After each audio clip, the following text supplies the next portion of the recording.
Over the last several years, churches have come under several attacks now. It's not as strong in my neck of the woods in Raleigh, North Carolina as it is in other cities, but we know it's going to have a ripple effect in terms of solacing the pulpit, what we can say or not say. One of the sad challenges with the marriage amendment in our state, North Carolina, getting that on the ballot, was rallying the church. We saw a lot of pastors who didn't want to get on the bandwagon with us, which was sad because we saw a divide right in our city where some churches said, hey, that's your battle, you fight it. We don't want to have anything to do with it. So it was a limited, group of pastors, but we stood our ground. We stood flat-footed. We didn't back off. These guys on the opposite side burned the signs that we put up in our yards. We have pictures of that. They went throughout the city, burning down the signs, coming on private property. That's how radical they were.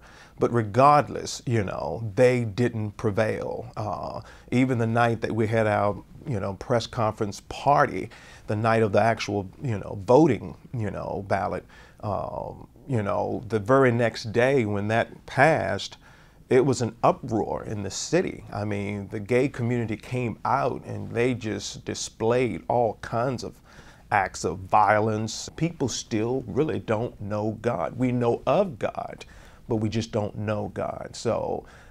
But I think it's a lot of pastors who don't know God, but they know how to display who God is. They know how to do a message. They know how to do 3 points, 4 points, What if God comes in one Sunday and says, I want you to just stand and kneel before me for this service? They're not going to do that because they're dictated by the people, So it's a risk. It really is, all for the sake of building a ministry. One of the main reasons pastors are not standing or getting on board is because they fear losing members, because their members don't want to fight these battles. Their members don't want to get their hands dirty. Their members somewhat agree with the agendas in some cases. If God tells you, get out there, then you better get out there. And if God's got your back, if God is for you, who can be against you?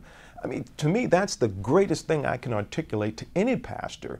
Do what God tells you to, and you'll see His backings. You have to do it, or we're going to stand before Him in that great day. We're going to have to give an account for why did we listen to the people over Him.